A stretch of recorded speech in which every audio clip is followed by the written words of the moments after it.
Everybody, welcome back to my channel. आज की video newspaper reading पे है।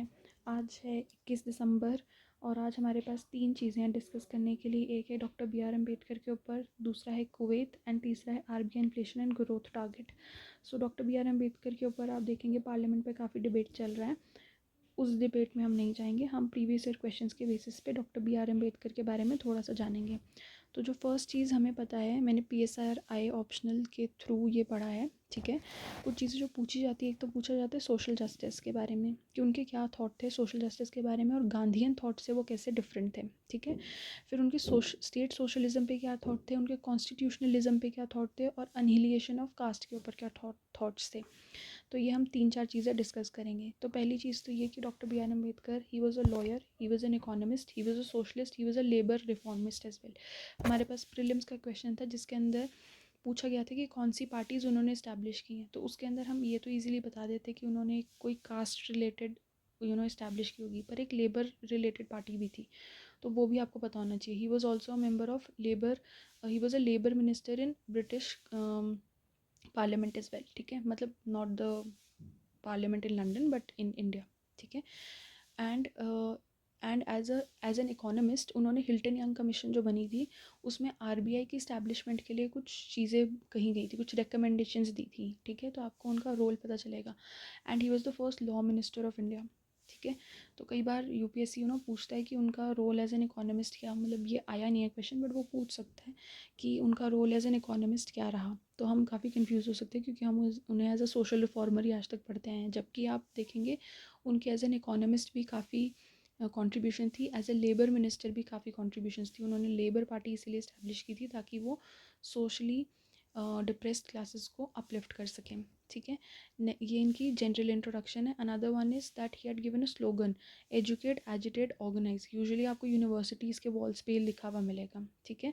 तो इससे आप इंट्रोड्यूस कर सकते हैं किसी भी तरह की एसेज वगैरह को, okay.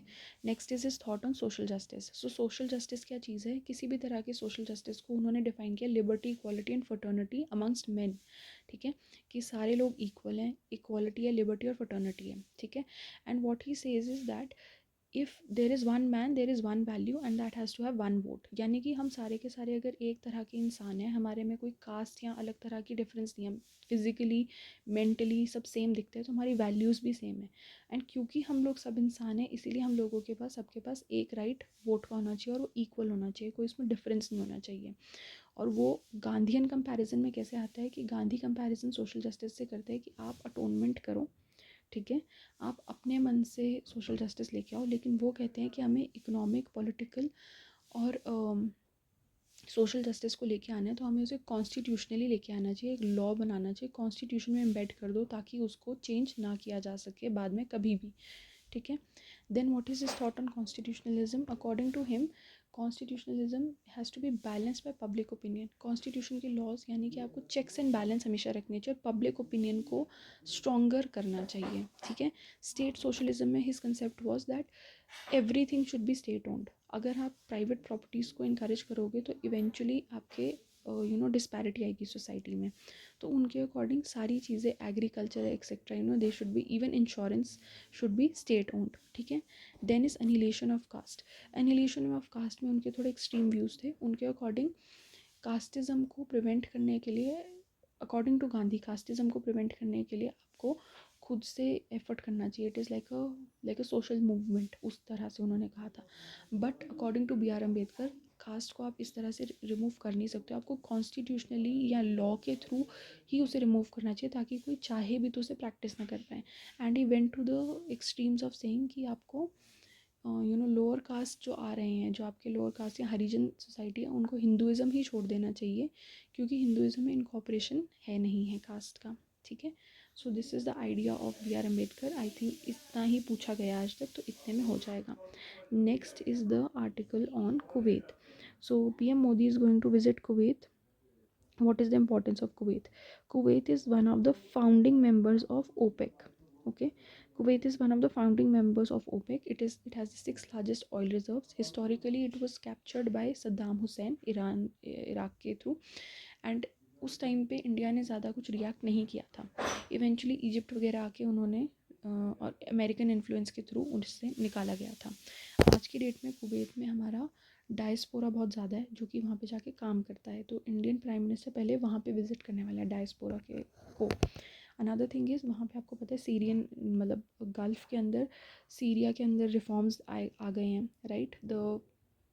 The president or prime minister, whatever the person, has left, and now Syria is under this, very difficult situation. So right now PM Modi has visited, Bahrain, he has visited UAE, only Kuwait is left. So we are trying to get hold of Gulf. Okay, so this is the importance. One is diaspora, another is trade ties, and also there was a time back in the day when Kuwait, the ties with Kuwait of India was such कि Indian currency use की जाती थी for trading purposes. The last article is based on RBI inflation targets and growth target.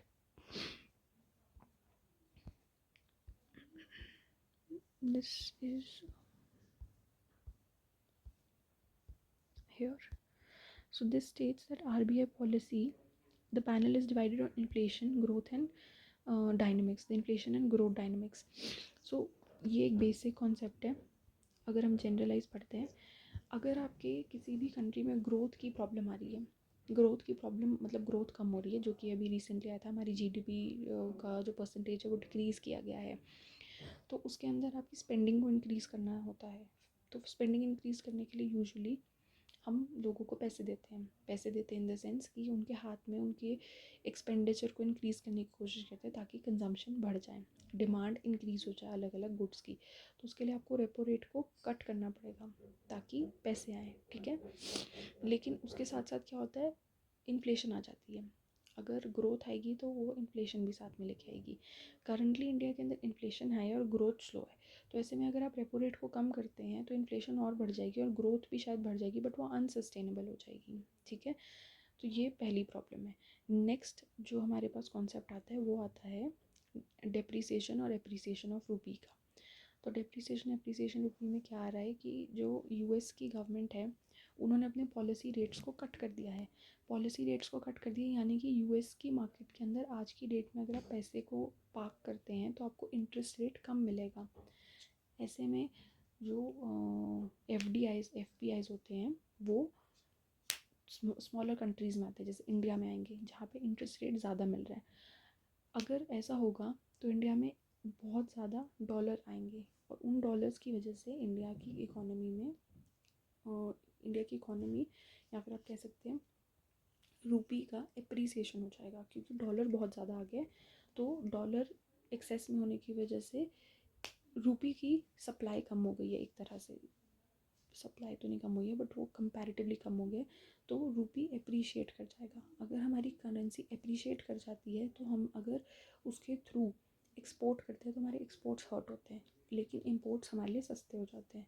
तो हमारी country में import बढ़ जाएंगे और एक्सपोर्ट हमारे घट जाएंगे. ऐसे में हमारा करंट अकाउंट डेफिसिट की प्रॉब्लम आ जाएगी जो इवेंचुअली ग्रोथ में और प्रॉब्लम लेके आएगी, क्योंकि ग्रोथ और डैम्पन होगी. तो ये आपका बेसिक कॉन्सेप्ट इकोनॉमी का है. आई थिंक ये आप अगर आर्टिकल पढ़ेंगे तो आपको और बेटर समझ आएगा, और ये क्वेश्चन यूजुअली पूछा भी जाता है. So that is it for today. Thank you so much.